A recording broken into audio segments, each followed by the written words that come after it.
Welcome to the Vegan Gym Live. We are the podcast where science meets plant power.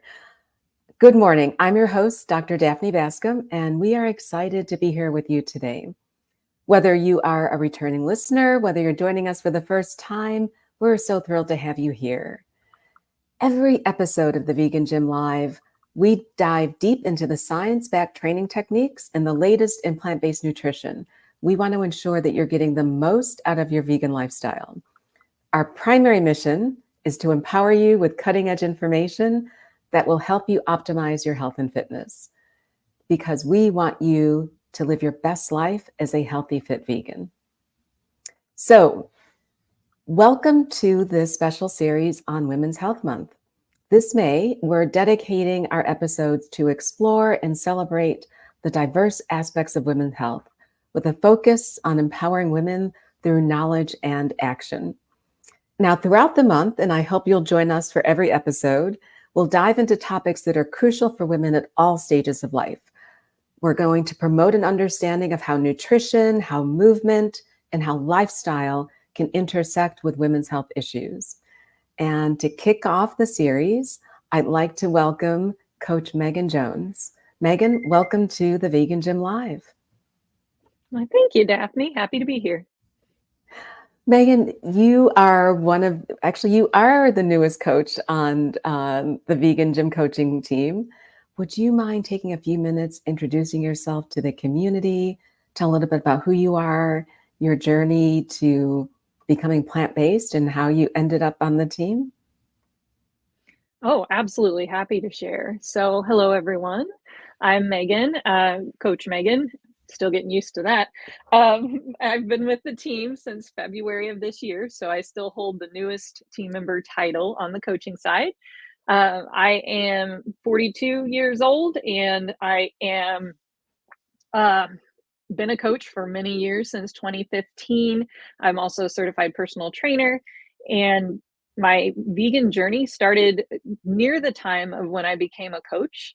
I had the pleasure of working with Dr. Dexter Sherney in a previous role where I had nothing to do with health. I was on the benefits team, but I was an admin for the group. And I met him, and he talked to me about whole foods, plant-based eating. And I was fascinated by the information that he shared, and he recommended, watch Forks Over Knives, read the China Study, read Whole, and just start informing yourself on lifestyle medicine and what's out there. And when you see the health benefits that you can have by going whole foods plant based, I was in. So I was in from the moment I talked with Dr. Sherney, and from that moment, I talked to my husband. So we both live in a small southern Indiana town.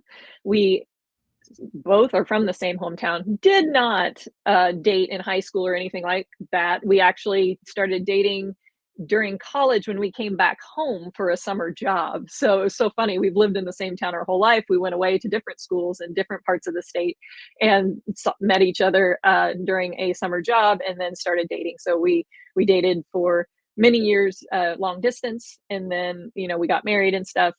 So we're from that same hometown. Just saying that to say, small town, not many people vegans. that are no, no, not at all. And so when I approached him with this idea of switching from the way that we were eating to a plant-based way of eating, he watched Forks Over Knives with me, and we had some conversations, and he was all in as well. He lost both of his parents to cancer in his early 20s, and so he's like, if there's any, yeah, it was a tough time. Luckily, none of those cancers are the genetic type, but at the same time, he lived in that environment and was eating those foods and living a certain lifestyle. And he changed a lot for himself already by that time. But he said, if there's anything that I can do to make my health better, why wouldn't I? So we both went plant-based at the same time, and I love it that I have his support through all of this, and he has mine. And then we watched some documentaries about the more of the vegan, the ethical side of things, and that solidified it for us. We were like, we're never turning back. This is the best thing for the environment, the best thing for the animals, and the best thing for our health. So why would we go back? So that was our our vegan journey. So that's how we kind of came to be.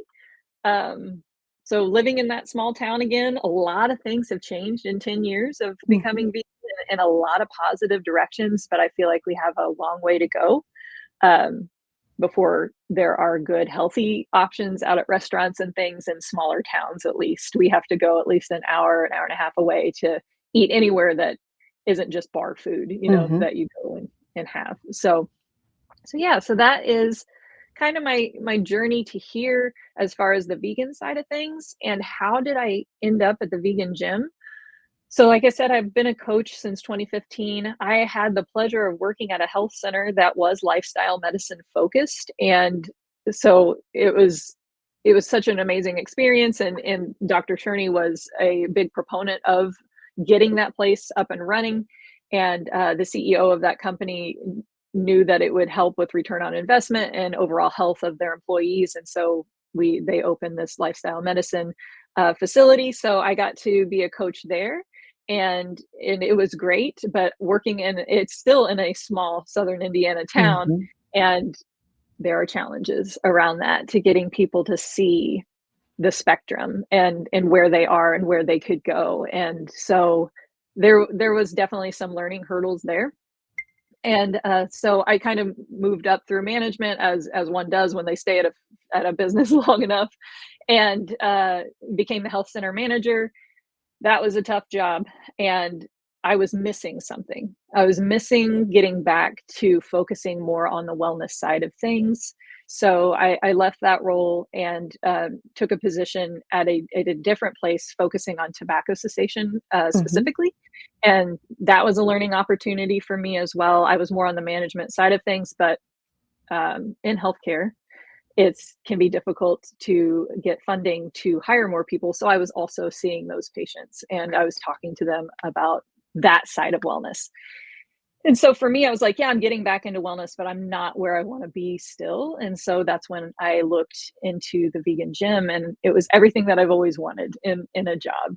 And to be able to be a coach, to work on these areas of wellness with people, and also have those clients be folks who are interested in veganism, that's a win-win. So luckily I was chosen after through some different hurdles, of course, of interviews and things. Lots of hurdles.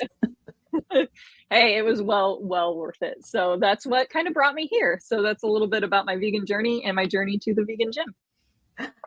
Megan, thank you. And as you know, I am a huge Dr. Sherney fan. Have been He's been a mentor and someone I have looked up to for so many years. So I know that you were blessed to have the opportunity to work with him. Oh, yes, you say it very well. He is such a wonderful human being, and he's a wealth of knowledge on the area of lifestyle medicine, and that he just took me aside. It wasn't anything that he had to do. Yeah, I was the that low man sounds on the like totem pole, him. but yeah, he was just like, "Megan, have you ever heard about this? I'd like to meet with you sometime." And so he took me in his office and he educated me on lifestyle medicine, and so I have him to thank for my different route in my life that I took at that time. So, knowing Dr. Sherney, one of the pillars of lifestyle medicine, you talked about nutrition, but did he also help you get interested in being a fit, healthy vegan? So, where did your interest in becoming a personal trainer and emulating and living the values that you believe in terms of your own health and fitness? Yeah, that's an excellent question. So Dr. Sherney, I would say he encouraged that side of things for me, but fitness has been a part of my life since I was born, you could say. I grew up in a family where you you had to be active. And Uh-huh. so there's positives and negatives to that. Sure, when I was a kid and I wanted to sleep in on the weekends and my dad's like, "Hey, yep, we're going to go bike riding or we're going to go hike, we're going to go do this, we're going to play tennis." Like there were times where I was like, "I don't want to do that." But I have to thank my mom and my Yeah. dad of instilling the fact that staying active is a healthy and wonderful way to spend time together as a family. And those are some of my most cherished childhood memories is being active and doing those things with my brothers and my parents. And so That's always been a part of my life. And then in high school, I was in some sports, but I'm not a competitive athlete by any means. But I did love the discipline that it took to be on a team and to be fit on those teams. And so when I went to college, my brother was always into fitness. My older brother was always into fitness. My younger brother was in more of like the bouldering, rock climbing, and stuff. So we were Mhm. all very active. But I went the route of lifting weights, and I went to college. My brother helped me get a program together, and I started working out on my own. I went to the gym in the mornings before my 8 a.m. class, and I would run 5 days a week to help with Mhm. mostly stress management. I'm not a great runner. I would not call myself a runner today. Then I was, but I liked lifting. That Uh-huh. was the thing that I always enjoyed doing. And so since my college years, it's always been in my life in some way, shape, or form. There were times where I was more of kind of the hit workout kind of Yep. person. I was a burpee queen. That thought that was the thing that you did. Cardio was always a huge part of my life because I thought as a woman, in order to lose weight, that's what I needed to do. Um, but no, that wasn't necessarily what I No. needed to do. No, we know that now that we don't have to kill ourselves on the treadmill or doing hit training. If there's still absolutely positives to getting in cardiovascular, cardiorespiratory workouts, but the secret is in the sauce, and that sauce is the strength training side of things. And so, yeah, I would work out with resistance bands. I did that for like 6 years of resistance Mhm. bands only, to kind of help my joints. And it was kind of the thing to do. And I still use that on a Yeah. daily basis, depending on the exercise. Uh, but about 3 years ago, I really got into progressive strength training. And so pushing heavy weights and continuing to push those heavy weights, increasing my training maxes, shooting for PRs, but also being safe with form and Mhm. doing it in a healthy way. And so I've been doing that ever since, and love it. And so since fitness has always been a part of my life, it was always my uh, add-on to becoming a coach was to become a personal trainer as well. And I didn't get to do that at the time that I had originally wanted to, because moving up into management, it just fell to the back burner. But I was able to bring that back and get that done for myself, and it got me here. So it's been a great path along the way. Megan, thank you for sharing that because that's been quite a journey. But so knowing that we're focused on women's health this month, why should, for all the women listening, you can be a cardio queen, which has its benefits, as you said. You can resistance train, which has its benefits, as you also mentioned. But what are maybe the top three reasons why women should lift weights to support their musculoskeletal health? Sure, sure. So one of the top reasons for lifting weights is to strengthen your bones. And people don't often think about that. They think, Mhm. oh, I lift weights to build muscle. Well, sure, yes, Mhm. yes, and yes, and it also strengthens our Yes, bones. So and as I love yes ands. Um, so as we age, we know that um, we start to lose things that we were gaining in our 20s and in early 30s, and it starts to go the other direction, because that's just the natural progression of life. But that doesn't mean we have to fall into becoming weak or becoming frail. I hate Mhm. that word frail. I don't like to Mhm. put that into my vocabulary. I want to do the exact opposite if it's within my power. So strengthening your bones, strengthening your muscles, but strengthening your muscles and bones at the together through resistance training, we're also going to create more stability in our joints, and that will help prevent us from slipping, tripping, falling, and hurting Exactly. ourselves in a way that puts ourselves back. So those would be my three. Awesome. And when you think of when you think about resistance training or when you're saying resistance training, what does that mean? Does that mean I have to go into a gym? Can I train at home with body weight? You mentioned training with bands. How Mhm. can we encourage more women? And I'm saying this starts even in your teenage years because I'd love to see our teenage girls starting to lift earlier in life because I think that foundation is actually what sets you up to be healthy in your 40s, 50s, 60s. But What does resistance training look like to you? Yeah. So there's so much that I want to say here. So I'm going to try to organize my thoughts so this actually makes sense and isn't a word jumble. Um, so I think, and when you said like teenage girls getting into training, it's across a lifespan. Hmm. And so when I think of resistance training and what that looks like for women, there's so many different ways it can look.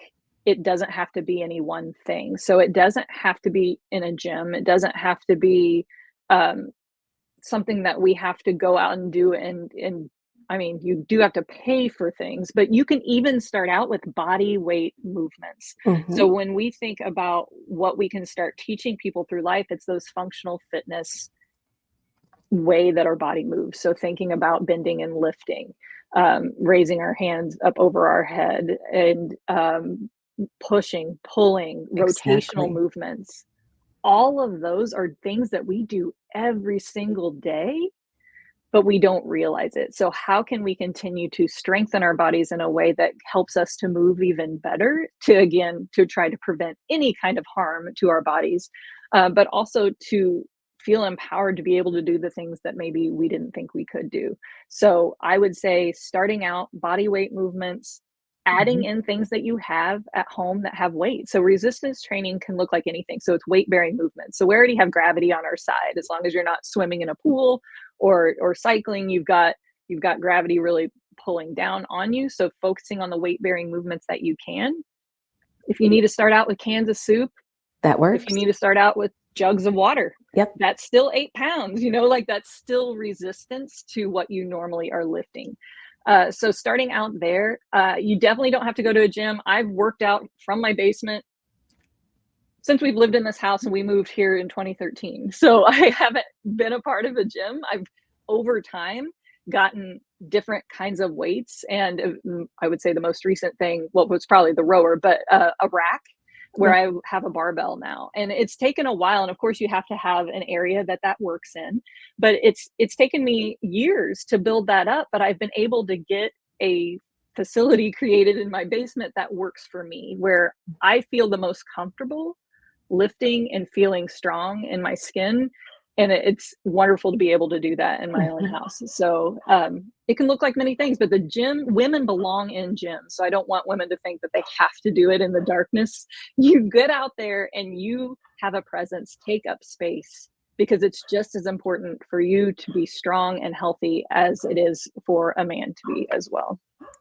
Amen. Agreed.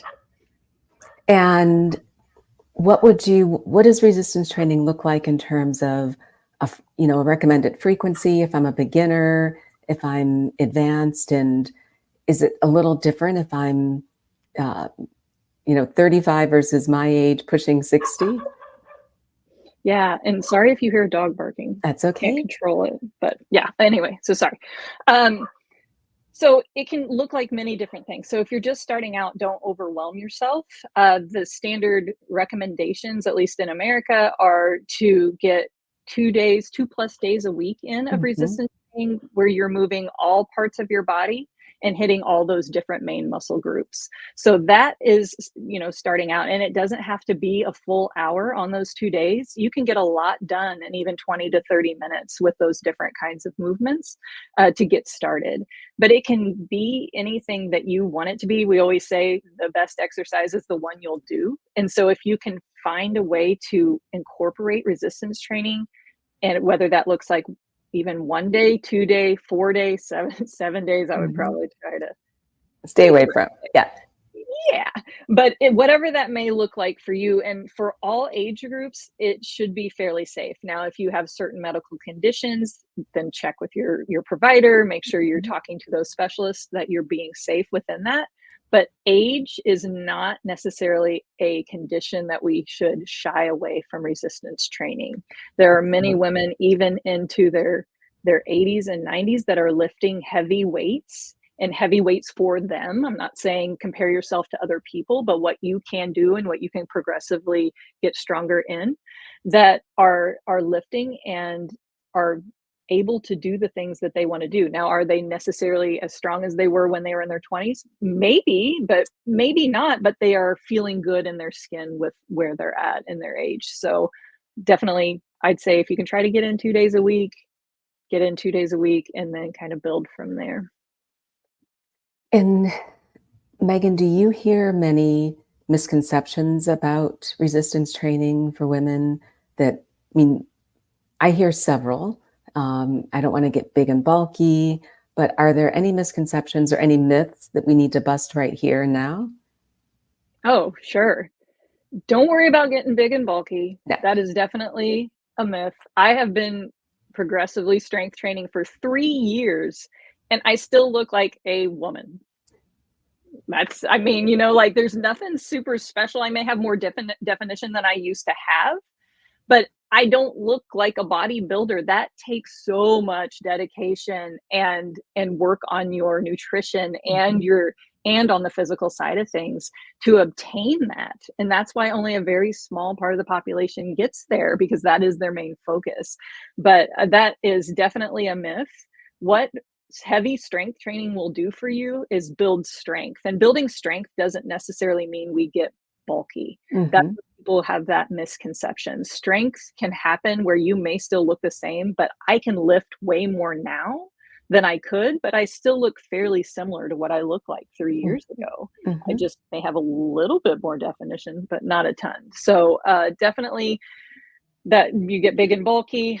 Another myth would be um, that if you lift, you can hurt yourself. Of course, we want to have safe form, but that doesn't mean that you should not try lifting, because the one thing that's going to make you stronger is lifting heavy things, picking up Mhm. things and putting them down. So a lot of people have that fear that they are going to hurt themselves if they go to the gym. And a lot of the time, that's because people either lift too heavy too quick, they don't pay attention to form, and that's why they get hurt. So it's not necessarily the actual working out that does it. It's that they went about it in the wrong way. So, if you can get a coach and things like that to help you with Mhm. that. Um, Another one, oh, that resistance training is a man's game. Yeah. Well, it never was. I've read a book, and it's called Strong Like Her, and it talks to you about the history of women in time, and what they've done as far as strength training. And there's all these areas in history where women have been strong, and sometimes stronger than men. And it's always been there. It's just not Mhm. something that has been embraced. And so know that you can lift just like anybody else can, and that shouldn't limit you, that you don't belong in a gym or you don't belong lifting heavy things. Those are some great tips. And probably one other one that you mentioned earlier, which is I need to do cardio if I want to lose weight and not Oh lift gosh. weight. Yes. Yes, that one makes me cringe, because I was that person. I always thought being thin was the most important thing, and I need to do the cardio, and that's what's gonna get me there. And that is just so far from true. We know that a lot of thin, whether you can become thin or not, it that happens in the kitchen. We need to fuel our bodies in the way that we, Mhm. whatever goals that we have. Um, but also building that muscle, building that strength, putting your bones under stress, putting your muscles under stress, your body's going to react to that. And so getting your body to be healthier and getting your metabolism in a certain way can absolutely help you with weight loss. It just shouldn't be the way that you lose weight. It should be doing that and eating a healthy diet and Correct. getting sleep And and recover. handling your stress and recovering, Right. that we do, and not just running ourselves into the ground. Exactly. And Megan, would you mind sharing? You mentioned that you've been progressively training the past 3 years and that you've been able to hit some PRs. I mean, another thing that I think, another myth I'd like to bust is that women have to lift the little pink weights in the corner of the gym. Um, Yeah. what, what are some of your top lifts in terms of how you've progressed and made improvements just over 3 years? Yeah, so these may not be impressive to everyone, and I don't expect them to be. Always look at it within what you can do yourself. And so I Yes. look at it over these past 3 years, where I started and where I am now. Do I still have goals and do I still want to push those training maxes? Absolutely. Mhm. And these also may not be impressive to other folks, but I mean, just simply, I started out squatting, I would say around 95 pounds. So the bar is 45 and then adding some weights on it. I was starting out with that. But remember, I've also lifted since You were yeah, no, yeah, goodness, since high school. yeah. So a long time ago. So I had that going, and but my highest squat that I've been able to do is now 210 pounds. So Wow, that's jumping from great. that to there. Now, granted, that was one rep, but still, that was one rep that was earned for sure. And then my deadlift, I started out with 135 because when you lift with a deadlift, you want to have the bigger weights on the side. And so that's Mhm. what I have downstairs. So I was like, I've got to get up to this. So I actually started out with just dumbbells and then worked up to 135, and my last deadlift was 276 pounds. So it Impressive. was, Yeah. it felt so good. Like the power that you feel. And when you drop that weight or, gently set it down, I don't have the nice bumper plates. So I have to be careful in my basement. But when you do it and you realize what you've done and you feel good in that, there's no other better feeling, I don't think, for me to feel that power. But even overhead press, things like lifting overhead, which is very important just in general movement. I've been able to move from like 30 pounds where I couldn't even lift the bar up to 78 pounds. So that Mhm. that was a quite a big progression that I'm proud of because that's not easy. Bench, I've never been strong with.